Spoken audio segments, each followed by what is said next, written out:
നിങ്ങളൊരു 40 കഴിഞ്ഞ സ്ത്രീയാണോ, അല്ലെങ്കിൽ നിങ്ങളൊരു 40 കഴിഞ്ഞ സ്ത്രീയുടെ ഭർത്താവാണോ എങ്കിൽ നിങ്ങൾ നിർബന്ധമായിട്ടും ഈ ഒരു വീഡിയോ കണ്ടിരിക്കണം. ഈ വീഡിയോ കാണുന്നതോടുകൂടി നിങ്ങളുടെ പല പ്രശ്നങ്ങൾക്കുള്ള പരിഹാരം നിങ്ങൾക്ക് കണ്ടെത്താൻ പറ്റും. ഇത് ചിലപ്പോൾ നിങ്ങളുടെ ജീവിതത്തെ തന്നെ മാറ്റിമറിച്ചെന്ന് വരും. എൻ്റെ ഒ.പിയിൽ മിക്കപ്പോഴും വരുന്ന കേസസാണ് ഭാര്യ ഭർത്താക്കന്മാർ തമ്മിലുള്ള പ്രശ്നങ്ങൾ, ദാമ്പത്യ പ്രശ്നങ്ങൾ. അതിൽ നമ്മുടെ ഒ.പിയിൽ അവർ വന്നു കഴിഞ്ഞാൽ നമ്മൾ ഭർത്താവിൻ്റെ അടുത്ത് കാര്യങ്ങൾ ചോദിച്ചറിയും, അതുപോലെ ഭാര്യയുടെ അടുത്തും കാര്യങ്ങൾ ചോദിച്ചറിയും.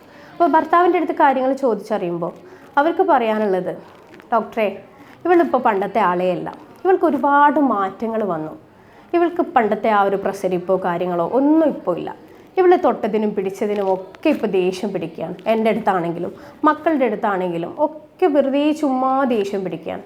അതുപോലെ തന്നെ ബെഡ്റൂമിലാണെങ്കിലോ അവൾ പണ്ടത്തെ പോലെയല്ല, അവൾക്ക് ഭയങ്കരമായിട്ട് സെക്സിനോട് താല്പര്യക്കുറവ് വന്നിട്ടുണ്ട്, എന്തൊക്കെയോ ചെയ്യണമല്ലോ എന്നുള്ള രീതിയിലുള്ള ഒരു അപ്രോച്ചാണ് അവളുടെ ഭാഗത്തുണ്ടാകുന്നത് എന്ന് ഭർത്താവ് പറയും. അപ്പോൾ ഇതൊക്കെ കേട്ടതിന് ശേഷം നമ്മൾ ഭാര്യയുടെ അടുത്ത് എന്താണ് ഇതിനുള്ള കാരണം എന്ന് ചോദിച്ചറിയുമ്പോൾ ഭാര്യയ്ക്കും ഭാര്യയുടേതായിട്ടുള്ള മറുപടികൾ ഉണ്ടാകും. ഭാര്യ പറയും, ഡോക്ടറെ കറക്റ്റാണ്, എനിക്ക് ഒരുപാട് മാറ്റങ്ങൾ ഉണ്ടായിട്ടുണ്ട്, ഞാൻ ചുമ്മാ ദേഷ്യപ്പെടുന്നുണ്ട്, അതുപോലെ വെറുതെ ഇരുന്ന് സങ്കടപ്പെടുന്നുണ്ട്, എല്ലാവരുടെ അടുത്തും ദേഷ്യം പിടിക്കുന്നുണ്ട്, എനിക്ക് സെക്സിനോട് ഭയങ്കരമായിട്ട് താല്പര്യം കുറഞ്ഞു പോയിട്ടുണ്ട്. അപ്പോൾ ഇത് എന്തുകൊണ്ടാണ് ഇങ്ങനെ സംഭവിച്ചത് എന്ന് ഡോക്ടറെ എനിക്ക് മനസ്സിലാവുന്നില്ല, പെട്ടെന്ന് എന്താണ് എന്നിൽ സംഭവിച്ചത് എന്ന് എനിക്ക് മനസ്സിലാവുന്നില്ല എന്ന് ഭാര്യ പറയും.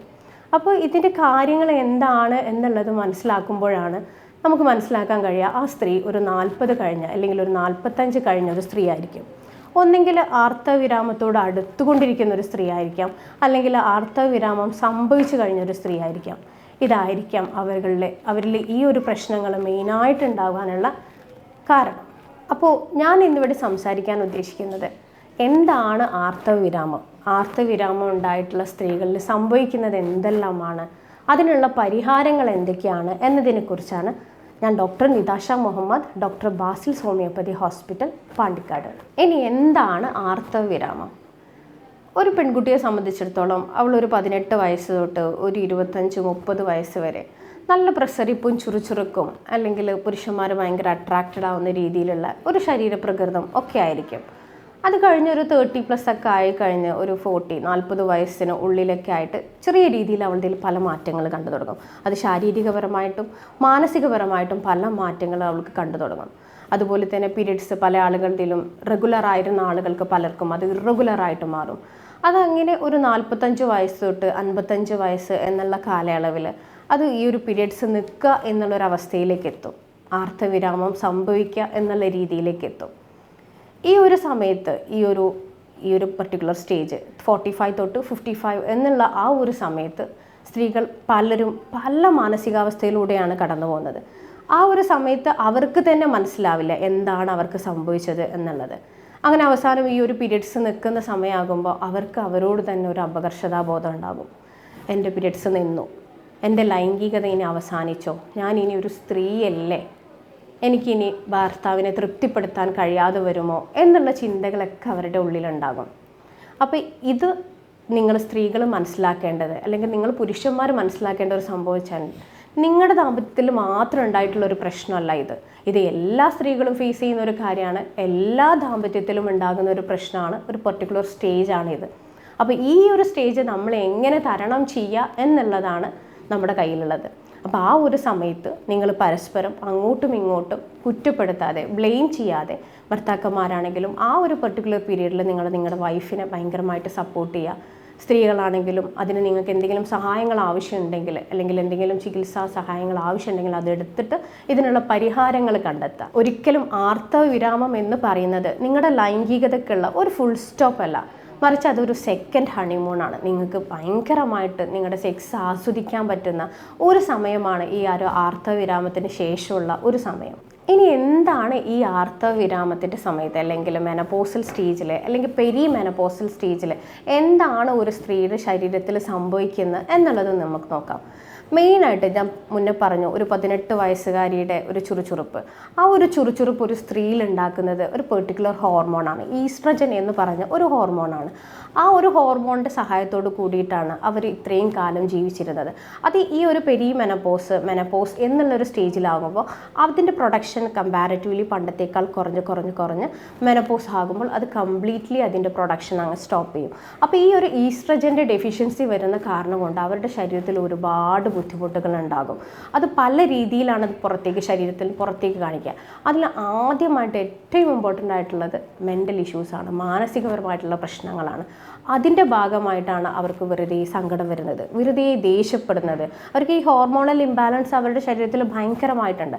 അപ്പോൾ ഈ ഒരു പെർട്ടിക്കുലർ ഏജിലുള്ള ആളുകളുടെ വീട്ടിൽ ഇതുപോലത്തെ കുട്ടികളുണ്ടാവും. ആ ഒരു ഹോർമോണിൻ്റെ ഒരു ചുറുചുറുപ്പുള്ള ഒരു സമയത്തുള്ളൊരു കുട്ടികളുണ്ടാവും. അപ്പോൾ ഇവർ തമ്മിൽ ഭയങ്കരമായിട്ടുള്ള പ്രശ്നങ്ങൾ ആ വീട്ടിലുണ്ടാകും.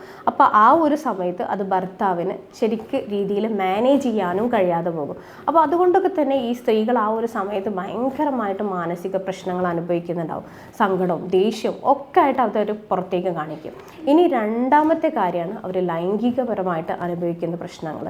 അതും ഈ ഒരു സെയിം ഈസ്ട്രജൻ ഡെഫിഷ്യൻസി കാരണം കൊണ്ടുണ്ടാകുന്നതാണ്. അതിൽ ഏറ്റവും പ്രധാനപ്പെട്ടതാണ് ഹോട്ട് ഫ്ലഷസ്. അവരുടെ ശരീരത്തിന് ഭയങ്കരമായിട്ട് ചൂട് കൂടുന്ന സമയത്ത് അവർക്ക് ഡ്രസ്സസൊക്കെ ഭയങ്കരമായിട്ട് ടൈറ്റനായിട്ട് ഫീൽ ചെയ്യും. അവർക്കത് എപ്പോഴും ലൂസൻ ചെയ്യാൻ വേണ്ടി തോന്നും. അതുകൊണ്ട് തന്നെ ആരെങ്കിലും അവരുടെ അടുത്ത് വന്ന് കിടക്കുക അവരൊന്ന് ടച്ച് ചെയ്യുമ്പോൾ അത് ഭയങ്കര അൺകംഫർട്ടബിളായിട്ട് അവർക്ക് ഫീൽ ചെയ്യും. അപ്പോൾ അത് സ്വന്തം ഭർത്താവാണെങ്കിൽ പോലും അവർക്കത് ഇഷ്ടമില്ലാതായി മാറും. അവരവിടുന്ന് മാറിക്കിടക്കും. അതായത് പിന്നീട് ദാമ്പത്യത്തിലൊക്കെ ഭയങ്കര പ്രശ്നങ്ങളിലേക്ക് പോകാറുണ്ട്. പിന്നെ അതുപോലെ തന്നെ ഈ ഈസ്ട്രജൻ ഡെഫിഷ്യൻസി ഉള്ള കാരണം കൊണ്ട് രണ്ടാമതായിട്ട് വരുന്ന ലൈംഗിക പ്രശ്നമാണ് വജൈനിസ്മസ് എന്ന് പറയുന്നത് അവരുടെ യോനി ഭാഗം ഡ്രൈ ആയിട്ട് മാറും. ഈസ്ട്രജൻ്റെ ഡെഫിഷ്യൻസി കാരണം ഡ്രൈ ആയി മാറുമ്പോൾ ആ ഒരു ലൂബ്രിക്കേഷൻ്റെ കുറവ് കാരണം അവർക്ക് ഒരിക്കലും പണ്ടത്തെ പോലെ സെക്സ് ആസ്വദിക്കാൻ കഴിയില്ല. അപ്പോൾ അതുകൊണ്ട് അവർക്ക് ഒരു താല്പര്യക്കുറവ് അല്ലെങ്കിൽ അവരൊന്ന് പുറകോട്ട് ഇങ്ങനെ നിൽക്കും. അപ്പോൾ അത് ഹസ്ബൻഡിന് അത് കറക്റ്റായിട്ട് മനസ്സിലാക്കാൻ പറ്റാതെ ആകുമ്പോഴാണ് അവർക്കിടയിൽ പ്രശ്നങ്ങൾ ഉണ്ടാകുന്നത്. ഈ ഈസ്ട്രജൻ ഡെഫിഷ്യൻസി കാരണം അവർക്ക് ഈ ഒരു സെക്സിനോടുള്ള താല്പര്യം തന്നെ കമ്പാരിറ്റീവ്ലി ഭയങ്കരമായിട്ട് കുറഞ്ഞു പോകും. അതുകൂടാതെ തന്നെ ഈ ഒരു UTI ഇടയ്ക്കിടയ്ക്ക് മൂത്രത്തിൽ പഴുപ്പ് അവർക്ക് ഇടയ്ക്കിടയ്ക്ക് വരും. അത് കാരണം അവർക്ക് സെക്സ് ഭയങ്കര പെയിൻഫുൾ ആയിരിക്കും. അതുകൊണ്ട് അവർ അതിലേക്ക് സെക്സിലോട്ട് അധികം അങ്ങോട്ട് മുന്നിട്ടിറങ്ങാനുള്ള ചാൻസസ് വളരെ കുറവാണ്. പിന്നെ അടുത്തത് ഈസ്ട്രജൻ ഡെഫിഷ്യൻസി കാരണം വരുന്ന ഒരു സംഭവമാണ് ബ്രസ്റ്റിൽ ഒരുപാട് ചേഞ്ചസ് അവർക്ക് വരും. ബ്രസ്റ്റിൽ പെയിൻ ഉണ്ടാകും, അതിൻ്റെ സൈസ് ചേഞ്ച് ചെയ്യും, അതിൻ്റെ ഷേപ്പ് ചേഞ്ച് ചെയ്യും, അതിന് സാഗിങ് വരും. അതുപോലെ തന്നെ ഭയങ്കരമായിട്ടുള്ള ഹെയർ ലോസ്, മുടി കൊഴിച്ചിൽ വരും. പിന്നെ മെയിനായിട്ട് ഈ ഒരു 45+, 50+ ഒക്കെ ആയി കഴിഞ്ഞ സ്ത്രീകളിൽ കാണുന്നതാണ് തേയ്മാനം. ഈ ഓസ്റ്റിയോപോറോസിസ് എന്ന് പറയും. അത് മെയിനായിട്ട് സംഭവിക്കുന്നത് കാൽഷ്യം ഡെഫിഷ്യൻസി കൊണ്ടാണ്. ഈ കാൽഷ്യം ആ ഒരു പെർട്ടിക്കുലർ ഏജിൽ അവർക്ക് കുറയാനുള്ള കാരണം മെയിനായിട്ട് ഈ സെയിം സംഭവം തന്നെയാണ്. ഈസ്ട്രജൻ കുറയുന്നത് കൊണ്ടാണ് അവർക്ക് കാൽഷ്യം ഡെഫിഷ്യൻസി വരുന്നത്. അതുകൊണ്ടാണ് അവർക്ക് ഈ ഓസ്റ്റിയോപോറോസിസ് അല്ലെങ്കിൽ എല്ല് തേയ്മാനം എന്ന് പറയുന്നത്. അപ്പോൾ ഈ ഒരു 45 വയസ്സ് തൊട്ട് 55 വയസ്സ് വരെയുള്ള സ്ത്രീകളിലായിരിക്കും മെയിനായിട്ട് മുട്ടുവേദന, കൈമുട്ടുവേദന, കാൽമുട്ടുവേദന, അങ്ങനത്തെ അസുഖങ്ങളൊക്കെ മെയിനായിട്ട് പറയുന്നത് ആ ഒരു പെർട്ടിക്കുലർ ഏജിലുള്ള ആളുകളായിരിക്കും. അപ്പോൾ അതിനൊക്കെ കാരണം ഇവരുടെ ഈ ഹോർമോണൽ ഇംബാലൻസ് ആണ്. അപ്പോൾ അത് കറക്റ്റായിട്ടുള്ള സമയത്ത് അത് ഭർത്താവിനാണെങ്കിലും ഭാര്യയ്ക്കാണെങ്കിലും തിരിച്ചറിയാൻ കഴിഞ്ഞ് അതിനുള്ള പരിഹാരങ്ങൾ എടുക്കാൻ കഴിഞ്ഞാൽ അവരുടെ ദാമ്പത്യത്തിൽ അവർക്കൊരു പ്രശ്നങ്ങളില്ലാതെ മുന്നോട്ട് പോകാൻ കഴിയുന്നതാണ്. മറിച്ചാണെങ്കിൽ അവർക്ക് മെയിനായിട്ട് അവരുടെ ദാമ്പത്യത്തിൽ പ്രശ്നങ്ങൾ വരും. അപ്പോൾ ഇനി ഇതിനുള്ള പരിഹാരം എന്താണ്? ഈ ഒരു പെർട്ടിക്കുലർ അവസ്ഥയിലൂടെ കടന്നു പോകുന്ന സ്ത്രീക്ക് എന്താണ് ഇതിനുള്ള സൊല്യൂഷൻസ്? ഭർത്താക്കന്മാരാണെങ്കിൽ നിങ്ങൾ എന്താണ് ശ്രദ്ധിക്കേണ്ടത് എന്നുള്ളത് നോക്കാം. മെയിനായിട്ട് ആദ്യം തന്നെ ഉള്ളത് ഒരു സ്ത്രീ നിങ്ങൾ അത് മനസ്സിലാക്കുക, നിങ്ങൾക്ക് മാത്രമുള്ള പ്രശ്നമല്ല. അത് ഈ ഒരു ഏജിൽ എല്ലാ സ്ത്രീകളും അഭിമുഖീകരിക്കുന്ന ഒരു പ്രശ്നമാണ്. അത് നിങ്ങൾക്കും ഉണ്ടായി, അത്ര തന്നെയുള്ളൂ. പക്ഷേ അതൊരു പ്രശ്നം തന്നെയാണ്. അത് പരിഹരിക്കാൻ ഇനി എന്ത് ചെയ്യും എന്നുള്ളത് നിങ്ങൾ ആദ്യം നോക്കുക. രണ്ടാമതായിട്ട് ഭർത്താക്കന്മാരാണ് ശ്രദ്ധിക്കേണ്ടത്. ഈ ഒരു സമയത്ത് നിങ്ങൾ അവർക്ക് ഭയങ്കരമായിട്ടുള്ളൊരു മെൻ്റൽ സപ്പോർട്ട് കൊടുക്കുക. അതിന് നിങ്ങളുടെ തമ്മിൽ ഭയങ്കരമായിട്ടുള്ളൊരു ഓപ്പൺ ടോക്ക് വേണം. ഇമോഷണലായിട്ട് ഭയങ്കരമായിട്ട് അവരുടെ അടുത്ത് ക്ലോസ് ആവുക. അവരുടെ അടുത്ത് പറയുക ഈ ഒരു സ്റ്റേജ് കഴിഞ്ഞാൽ അതൊക്കെ മാറും, ഇതൊക്കെ നോർമലാണ് എന്നുള്ളത് അവർക്ക് മനസ്സിലാക്കി കൊടുത്തൊരു സപ്പോർട്ടാവുക. പിന്നെ അടുത്തതായിട്ട് ശ്രദ്ധിക്കേണ്ടതാണ് ലൈഫ് സ്റ്റൈലിലുള്ള ചേഞ്ചസ്. ലൈഫ് സ്റ്റൈലിലുള്ള ചേഞ്ചസ് എന്ന് പറയുമ്പോൾ മെയിൻലി ഫുഡ് അവർക്ക് ഭയങ്കരമായിട്ടുള്ള ഡെഫിഷ്യൻസീസ് വരുന്ന സമയമാണ്. ഞാൻ മുന്നേ പറഞ്ഞു കാൽഷ്യം ഡെഫിഷ്യൻസീസ് നന്നായിട്ട് വരും. അപ്പോൾ കാൽഷ്യം റിച്ച് ആയിട്ടുള്ള ഫുഡുകൾ കഴിക്കുക. അതുപോലെ തന്നെ അയൺ റിച്ച് ആയിട്ടുള്ള ഫുഡുകൾ, green leafy vegetables, calcium rich ആയിട്ടുള്ള മുട്ട, പാല്, അതുപോലെ തന്നെ ഫിഷസ്, അതുപോലെ വൈറ്റമിൻ റിച്ച് ആയിട്ടുള്ള ഗ്രീൻ ലീഫി വെജിറ്റബിൾസ്. പിന്നെ അതുപോലെ തന്നെ omega-3 ഫാറ്റി ആസിഡ്സ് അടങ്ങിയിട്ടുള്ള മീനുകൾ ഒക്കെ നന്നായിട്ട് കഴിക്കുക. അതുപോലെ വൈറ്റമിൻ സപ്ലിമെൻറ്റ്സ് ആവശ്യമായിട്ടുള്ള ആളുകൾക്ക് വൈറ്റമിൻ സപ്ലിമെൻറ്റ്സ് കൊടുക്കുക. മെയിനായിട്ട് വൈറ്റമിൻ ഡിയുടെ ഡെഫിഷ്യൻസി നന്നായിട്ട് കാണാറുണ്ട്. അപ്പോൾ വൈറ്റമിൻ ഡി സപ്ലിമെൻറ്റ്സ് ആവശ്യമുള്ളവർക്ക് അതെടുക്കുക. അതുപോലെ തന്നെ പ്രോട്ടീൻ റിച്ച് ആയിട്ടുള്ള ഫുഡുകൾ, ഇറച്ചി, മുട്ട, അതുപോലെ തന്നെ ധാന്യങ്ങൾ, അങ്ങനത്തേതായിട്ടുള്ള പ്രോട്ടീൻ റിച്ച് ആയിട്ടുള്ള ഫുഡുകൾ നന്നായിട്ട് ഡയറ്റിൽ ഉൾപ്പെടുത്തുക. പ്ലസ് കീഗിൾസ് എക്സസൈസ് എന്ന് പറഞ്ഞിട്ടുള്ള ഒരു എക്സസൈസ് ഉണ്ട്. മെയിനായിട്ട് പെൽവിക് മസിൽസിന് വേണ്ടിയിട്ടുള്ള എക്സസൈസാണ്. ആ ഒരു എക്സസൈസ് പ്രാക്ടീസ് ചെയ്യുക. മെൻ്റലി ഭയങ്കര ഫ്രീ ആവാൻ വേണ്ടിയിട്ട് ശ്രമിക്കുക. ഇനി ഇതുകൊണ്ടൊന്നും നിങ്ങളെ കൊണ്ട് കഴിയുന്നില്ല എന്നുണ്ടെങ്കിൽ ഒരു മെഡിസിനൽ സപ്പോർട്ട് എടുക്കുക. ഒരു ഡോക്ടറെ കൺസൾട്ട് ചെയ്യുക. കൗൺസിലിംഗ് തെറാപ്പികൾ ആവശ്യമാണെങ്കിൽ കൗൺസിലിംഗ് തെറാപ്പികൾ എടുക്കുക. അപ്പോൾ നിങ്ങൾ ഭാര്യയാണെങ്കിലും ഭർത്താക്കന്മാരാണെങ്കിലും മനസ്സിലാക്കേണ്ടത്, ആർത്തവം നിന്നു എന്നതിന് അർത്ഥം നിങ്ങളുടെ ലൈംഗികതയ്ക്ക് ഫുൾ സ്റ്റോപ്പ് ഇട്ടു എന്നതല്ല. മറിച്ച് ഇത് നിങ്ങളുടെ സെക്കൻഡ് ഹണിമൂണാണ്. കുട്ടികളുടെ ശല്യമില്ല, മറ്റ് ഡിസ്ട്രാക്ഷൻസ് ഒന്നുമില്ലാതെ നിങ്ങൾക്ക് നിങ്ങളുടെ ലൈംഗികത ആസ്വദിക്കാൻ പറ്റിയ ഏറ്റവും ബെസ്റ്റ് ടൈമാണിത്.